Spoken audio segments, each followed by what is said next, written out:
मंडळी, मी माया तुम्हा सगळ्यांचं पुन्हा एकदा स्वागत करते आपल्या चॅनलच्या एका नवीन व्हिडिओमध्ये। तर आजचा विषय थोडासा वेगळा असणार आहे, म्हणजे मला आलेलं डिप्रेशन आणि त्या डिप्रेशनमधून मी कशी बाहेर आले हे सगळं मी तुमच्याला शेअर करणार आहे। कारण माझ्यासारख्याच असंख्य मुली, असंख्य लेडीज, असंख्य महिला ज्या आहेत त्या मला माहिती आहे की याच फेजमधून गेल्या असणार किंवा याच फेजमधून जात असणार। तर त्याला आपण टॅकल कशा प्रकारे करायला पाहिजे आणि कशा प्रकारे आपण त्या गोष्टींमधून बाहेर आलं पाहिजे ना, यावरती मी एक छोटासा व्हिडिओ बनवणार आहे। माझ्या अनुभवांना धरून माझे अनुभव काय काय होते हे मी तुम्हाला सांगणार आहे। तर आपण व्हिडिओला सुरुवात करूया। तर डिप्रेशन हा जो काही शब्द आहे किंवा हा जो काही वर्ड आहे ना, तो खूप मोठा आहे, खूप खूप खूप जास्त मोठा आहे आणि त्याची खूप वेगवेगळी कारणं असू शकतात। आणि एखाद्या महिलेच्या आयुष्यामध्ये डिप्रेशन हा शब्द खूप साऱ्या अँगलनी येऊ शकतो, खूप साऱ्या अँगल्सनी येऊ शकतो। आणि माझ्या आयुष्यामध्ये देखील डिप्रेशन आलं होतं, पण त्यामधून बाहेर येण्यासाठी मी काय काय केलं आणि कसं त्या डिप्रेशनला मी टॅकल केलं, तर हेच मी तुमच्याबरोबर आज शेअर करणार आहे। कलकत्त्याला आल्यानंतर माझं खरं डिप्रेशन सुरू झालं। नवीन शहर, नवीन लोक, आपली भाषा ज्यांना समजत नाही, आपल्याला ज्यांची भाषा समजत नाही अशा लोकांमध्ये राहायचं आहे आणि काय करायचं काय नाही करायचं काहीच समजत नव्हतं। तरी देखील मी विचार केला, चला नवीन शहर आहे पण आपण यामध्ये सामावून जाऊ, थोडा वेळ लागेल पण सामावून जाऊ। आणि मग मी इथे आल्यानंतर पुन्हा जॉब बघायला सुरुवात केली। तर जॉब जेव्हा मी बघत होते त्यावेळेस मला सगळ्यात मोठं अडथळा आला तो म्हणजे लँग्वेजचा, भाषेचा। आता इथे मोस्टली सगळेच बेंगॉली आहेत, काही पर्सेंट जे आहेत ते बाहेरून आलेले आहेत आमच्यासारखे। आणि शाळांमध्ये किंवा लहान मुलांना जेव्हा आपण शिकवतो तेव्हा त्यांच्या मातृभाषेमध्ये त्यांच्याबरोबर बोलणं, कनेक्ट होणं खूप गरजेचं असतं। म्हणून मला मग तिथे देखील जॉब नाही मिळाला। म्हणजे लहान मुलांचा मिळाला पण त्यांची कंडिशन होती की तुम्हाला बेंगॉली बोलता आलं पाहिजे आणि बोलता येत नाही आहे तर तुम्ही शिकून घ्या। ठीक आहे, शिकायला देखील तयार होते, पण मग विचार केला की आपण आपलं क्षेत्र जे आहे ते स्विच करूया। तर तसे मी इंटरव्ह्यूज दिले, एके ठिकाणी माझं झालं देखील, पण मग मला मुंबईला जायचं होतं। आमच्या फ्रेंड सर्कलमध्ये एखादं लग्न होतं, तर मुंबईला गेलो आणि मग समजलं की मला एक मेजर प्रॉब्लेम झालेला आहे माझ्या हेल्थला। तर त्याला सगळ्यात पहिल्यांदा आम्हाला सुधारायचं होतं। माझ्या पोटामध्ये खूप मोठा सिस्ट झाला होता, खूप मोठा, म्हणजे जवळजवळ 7 किलोचा सिस्ट होता आणि तो मला माहिती नाही पडला इथे कलकत्त्यामध्ये। त्या प्रकारेच काहीच माहितीच झालं नाही की माझ्या पोटामध्ये एवढा मोठा सिस्ट असू शकतो म्हणून। तर मुंबईला गेल्यानंतर USG वगैरे झालं, डॉक्टरला दाखवलं, तर डॉक्टर म्हटलं की तुमच्या पोटामध्ये सिस्ट आहे, मग त्याचं ऑपरेशन करायचं होतं। मग त्यामध्ये माझे 2-3 महिने त्यामध्ये गेले आणि त्यामुळे मला अजून जास्त डिप्रेशन आलं। कलकत्त्याला आल्यानंतर तर डिप्रेशन होतंच, कारण की नवीन शहर, नवीन लोक, त्यामध्ये सामावून घ्यायचं आहे, मिसळून जायचं आहे। आपली माणसं कोणी नाही तिथे आपल्याबरोबर बोलायला। आपले सण आपण इथे साजरे करू शकत नाही आपल्या माणसांबरोबर, एकटं किती साजरं करणार ना। आणि नंतर ऑपरेशन झालं त्यामुळे अजून जास्त डिप्रेशन आलं आणि मी एवढ्या जास्त डिप्रेशनमध्ये गेले ना, म्हणजे माझ्या नवऱ्याने मला एवढं सांभाळलं ना की मी म्हणजे मी ना कितीही त्याचं ऋणी राहिले ना तरी ते कधीच फिटू शकत नाही। एवढं त्याने मला सांभाळून घेतलं त्या सिच्युएशनमध्ये। माझ्या ऑपरेशन नंतर तो एकदम माझ्या पाठीशी एवढा खंबीर उभा राहिला की मी खूप ब्लेस आहे असंच मी म्हणेल। माझे घरचे सगळेच माझ्या पाठीशी खूप खंबीरपणे उभे राहिले। पण ती खरी माझ्या डिप्रेशनची सुरुवात झाली, कारण की जेव्हा तुम्हाला हेल्थ इश्यू येतो ना त्यावेळेस तुम्हाला असं वाटतं की सगळे प्रॉब्लेम्स तुम्हालाच आहेत म्हणून, आणि छोट्या छोट्या गोष्टीमध्ये तुम्ही खूप मोठे मोठे प्रॉब्लेम्स शोधायला सुरुवात करता। गोष्ट खूप छोटी असते पण आपण त्यामध्ये ना त्या छोट्या गोष्टीचा एवढा मोठा बाऊ करतो किंवा एवढा मोठा प्रॉब्लेम त्यामध्ये शोधायला सुरुवात करतो की आपलं डोकं जागेवर राहत नाही आणि त्यामधून मग बाहेर कसं पडायचं हा समोरच्या व्यक्तीला देखील प्रश्न पडतो आणि आपल्याला देखील प्रश्न पडतो की आपण त्या गुंत्यामध्ये अजून गुंतत चाललो आहोत. आपल्याला त्यामधून बाहेर पडायचं आहे. आणि माझं ऑपरेशन एवढं मोठं झालं होतं ना की सगळेच घाबरले होते, पण देवाच्या कृपेने ऑपरेशन सक्सेसफुल झालं. पण तेव्हापासून माझे हेल्थ इश्यूज खूप जास्त सुरू झाले, माझे हेल्थ इश्यूज सुरू झाले आणि आता देखील माझे हेल्थ इश्यूज खूप जास्त आहेत. ऑपरेशन झाल्यानंतर 1-1.5 महिन्यानंतर मी पुन्हा कलकत्त्याला आले आणि लगेचच कोरोना लागला आणि कोरोनामुळे तुम्हाला माहिती आहे माझ्यासारखीची तर हालत खूप बेकार होतीच, पण जे चांगले होते, जे हेल्दी होते त्यांना देखील डिप्रेशन आलं होतं. तर मग मी ज्या परिस्थितीमधून जात होते मला किती डिप्रेशन आलं असेल. आणि त्याच पहिल्याच लाटेमध्ये मला कोरोना देखील झाला. मला इकडे आल्यानंतर टायफॉईड झाला आणि त्यामुळे मला डॉक्टरांच्या फेऱ्या माराव्या लागल्या आणि मला वाटतं त्यामधूनच मला कोरोना झाला असावा. आणि माझं डिप्रेशन एवढं वाढलं की मला छोट्या छोट्या गोष्टींवरती रडायला यायचं, छोट्या छोट्या गोष्टींवरती मला राग यायचा, छोट्या छोट्या गोष्टींवरती मी घरातली भांडी जी आहेत ती आदळआपट करायचे, फेकून द्यायचे. माझं डिप्रेशन एवढं जास्त वाढलं होतं. पण एवढ्या सगळ्या कठीण प्रसंगामध्ये माझा नवरा माझ्या पाठीशी कणखरपणे उभा होता. त्याने त्याचा तोल थोडा देखील ढासळू दिला नाही. म्हणजे मी एवढी रागवायचे, एवढी चिडचिड करायचे, एवढी प्रमाणाच्या बाहेर चिडचिड करायचे.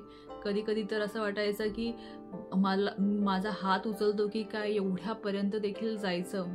पण त्याने ना एवढा ताबा ठेवला होता स्वतःच्या मनावरती, एवढा ताबा ठेवला होता आणि त्यामुळेच थोडी थोडी मला स्ट्रेंथ मिळायला सुरुवात झाली. मग मी माझी पुस्तकं वाचायला सुरुवात केली. मी ऑनलाईन पुस्तकं मागवली कारण की मी इथे एकही पुस्तक घेऊन आले नव्हती माझं.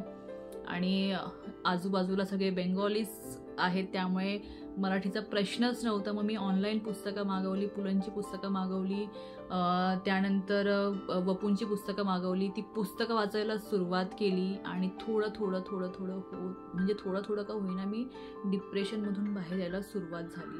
कारण की माझ्या डोक्यामध्ये हे होतं की मला माझ्याच मागे सगळं का लागलेलं आहे, माझ्याच मागे सगळे प्रॉब्लेम्स का सुरू आहेत आणि मीच एकटी आहे म्हणजे माझ्यावरती सगळ्या प्रॉब्लेम्सचा डोंगर कोसळलेला आहे, मला असंच वाटायचं.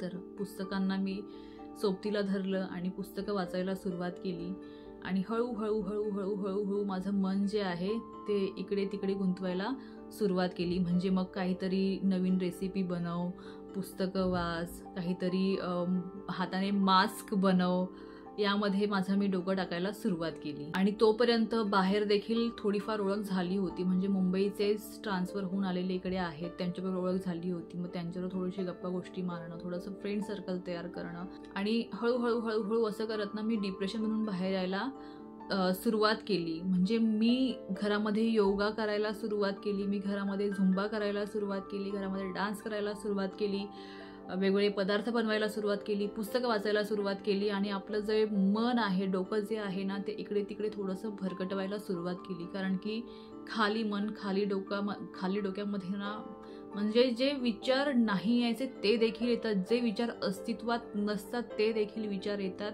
शिकलेलं असून देखील आणि एवढं डोकं असून देखील आपण त्या डोक्याचा उपयोग का नाही करत आहोत. कुठेतरी आपण ते डोकं घातलं पाहिजे आणि त्या डोक्याचा उपयोग केला पाहिजे. म्हणजे स्वतः देखील आपण गुंतून राहू, डोकं देखील गुंतून राहील आणि जे नको ते विचार येतात ते विचार देखील येणार नाही. आणि त्यातूनच मग मी यूट्यूब चॅनल सुरू करण्याचा निर्णय घेतला.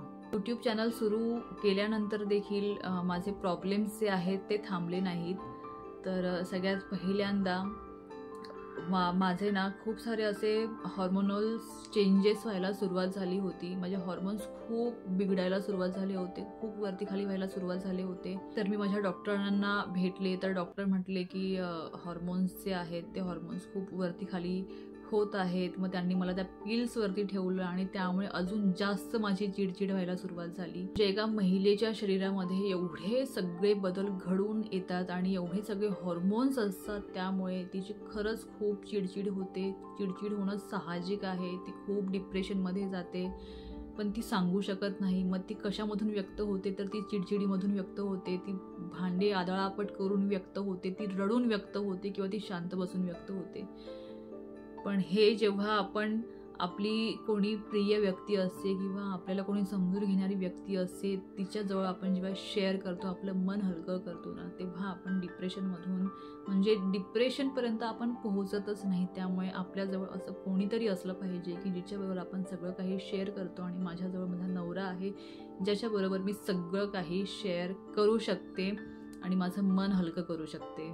तर यूट्यूब चॅनल सुरू केल्यानंतर पुन्हा माझी 2 ऑपरेशन्स झाली. म्हणूनच मी माझ्या यूट्यूबचा जो व्हिडिओ आहे माझा अगोदरचा, त्यामध्ये सांगितलेलं आहे की यूट्यूब चॅनल सुरू केल्यानंतर देखील माझे 4-4 महिन्यांचे गॅप झालेले आहेत व्हिडिओज टाकण्यासाठी. म्हणजे मी कंटेंट खूप सारं तयार करून ठेवलं होतं, पण मला टाकायला चान्सच मिळाला नाही. कारण की लागोपाठ मला वाटतं 1 महिन्याच्या अंतरामध्ये माझे 2 ऑपरेशन्स झाले आणि त्या ऑपरेशन्समुळे मी पुन्हा एकदा डिप्रेशनमध्ये गेले. आणि ते 2 ऑपरेशन्स आता गेल्या ऑक्टोबरमध्ये मला 1 वर्ष झालेलं आहे. ते 2 ऑपरेशन्स होऊन, आणि जे मोठं ऑपरेशन झालं होतं त्याला 5 वर्ष झाली आहेत मोठं ऑपरेशन होऊन. म्हणजे या 4 ते 5 वर्षाच्या कालावधीमध्ये माझे 3 ऑपरेशन्स झाले. पण त्याचबरोबर एक मेन डिप्रेशन जे मला अजून देखील सतावतं, ते आहे आई न होण्याचं डिप्रेशन, जे मला अजून देखील सतावत आहे. आणि त्याची खूप सारी कारणं आहेत. तर हे जे डिप्रेशन आहे ना, या डिप्रेशनमधून खरं तर एखाद्या महिलेने बाहेर येणं म्हणजे खूप मोठी गोष्ट आहे. कारण की आई न होण्याचं डिप्रेशन ज्यांना सहजासहजी आई होता येत नाही त्यांनाच माहिती असतं की आई न होण्याचं डिप्रेशन काय आहे ते, जे मी आता भोगत आहे डिप्रेशन. आणि त्या डिप्रेशनला टॅकल करण्यासाठी मी पुन्हा माझं जे डोकं आहे, माझं जे मन आहे, ते यूट्यूबमध्ये मी दिवसभर कोणत्या ना कोणत्या कामामध्ये व्यस्त असते. म्हणजे मी कधीच असं खाली बसत नाही, नाहीतर मग डोक्यामध्ये ना पुन्हा तेच विचार सुरू राहतात. तर या डिप्रेशनमधून बाहेर येण्यासाठी पुन्हा मग यूट्यूबमध्ये आपण नवीन काय काय करू शकतो, अजून कोणत्या प्रकारे व्हिडिओ बनवू शकतो, अजून काय काय एक्सप्लोर करू शकतो, हे सगळं मी दिवसभर करत राहते. अजून देखील पुस्तकं वाचते. अजून देखील इथे माझी पुस्तकं आहेत. वपूंचं पुस्तक आहे, श्यामच्या आईचं पुस्तक आहे. अजून माझे पुस्तकं वाचणं सुरू आहे. अजून माझं म्हणजे कधी हॉर्मोन्स माझे एवढे खालीवरती होतात की खूप जास्त डिप्रेशन येऊन जातं या गोष्टीचं. आणि त्यातून पुन्हा मग बाहेर यायला मला 3 ते 4 दिवस लागतात. पुन्हा माझं डोकं शांत ठेवायला 3 ते 4 दिवस लागतात. आणि म्हणून त्यामध्ये जाऊच नये यासाठी मी स्वतःला सदैव एंगेज ठेवत असते. म्हणूनच म्हणते, डिप्रेशन हे कोणत्याही प्रकारे येऊ शकतं, कोणत्याही गोष्टीमुळे येऊ शकतं. पण जर डिप्रेशनला शेअर करणारं, त्याच्याबद्दल बोलणारं, आपल्या मनातल्या भावना व्यक्त करणारं कोणी आपल्याजवळ असेल ना, तर डिप्रेशनमधून देखील आपण सहजासहजी बाहेर येऊ शकतो. आणि सगळ्यात महत्त्वाचं, स्वतःचं मन गुंतवून ठेवा. तुम्हाला जे आवडेल ते करा. मन गुंतवून ठेवलं तर डिप्रेशन येणार नाही. आणि मी देखील तेच करत आहे. त्याचमुळे मी या डिप्रेशनच्या गर्तेतून बाहेर आलेले आहे. थोडंफार इकडे तिकडे होतं कधी, पण पुन्हा बाहेर येण्याचा प्रयत्न करते. म्हणूनच तुम्ही देखील जर या प्रॉब्लेममधून किंवा या सिच्युएशनमधून जात असाल तर प्लीज आपल्या घरामध्ये जे कोणी असेल, आपली आई असेल, ताई असेल, बहीण असेल, भाऊ असेल, आपला नवरा असेल, फ्रेंड असेल, मैत्रीण असेल, मित्र असेल, कोणीही असेल, त्यांच्याबरोबर या विषयावर बोला. यातून बाहेर पडण्याचा मार्ग शोधा. तुम्ही देखील करू शकता. जर मी केलेलं आहे तर तुम्ही देखील करू शकता. तुमच्यावर मला हे सगळं शेअर करायचं होतं की डिप्रेशनमधून मी कशा प्रकारे बाहेर येण्याचा प्रयत्न केला. मला वाटलं हे सगळं मी तुमच्याबरोबर शेअर करावं, कारण की माझ्यासारख्या ज्या कोणी माझ्या मैत्रिणी असतील त्यांना या व्हिडिओचा थोडाफार तरी फायदा होईल, थोडाफार तरी त्या या व्हिडिओमधून समजून शिकून घेण्याचा प्रयत्न करतील आणि डिप्रेशनमध्ये जर जात असतील तर जाणार नाहीत. आणि प्लीज सगळ्यांना रिक्वेस्ट आहे, ज्यांना कोणाला डिप्रेशन येत असेल त्यांनी आपल्याला जो समजून घेणारा आहे त्याच्याबरोबर बोला, त्याच्याबरोबर व्यक्त व्हा. नक्कीच तुम्ही तुमच्या डिप्रेशनमधून बाहेर 100% पडणारच. म्हणून हा जो विषय आहे किंवा हे जे शब्द आहेत ना, डिप्रेशन, नैराश्य, याला आपल्याला काढून टाकायचं आहे आणि हे तेव्हा शक्य होईल जेव्हा आपण याबद्दल एकमेकांसमोर व्यक्त होऊ. तर भेटूया लवकरच नवीन व्हिडिओमध्ये. पण त्यापूर्वी जर तुम्ही अजून देखील चॅनलला सबस्क्राईब केलं नसेल तर चॅनलला सबस्क्राईब करा. व्हिडिओज आवडत असल्यास व्हिडिओजला देखील लाईक करत जा. बेल आयकॉनचं बटन प्रेस करा जेणेकरून जेव्हाही मी व्हिडिओज पोस्ट करेल नोटिफिकेशन जे आहे तुमच्यापर्यंत सगळ्यात अगोदर येईल. तर भेटूया लवकरच नवीन व्हिडिओमध्ये. Till then bye. Keep smiling and stay healthy.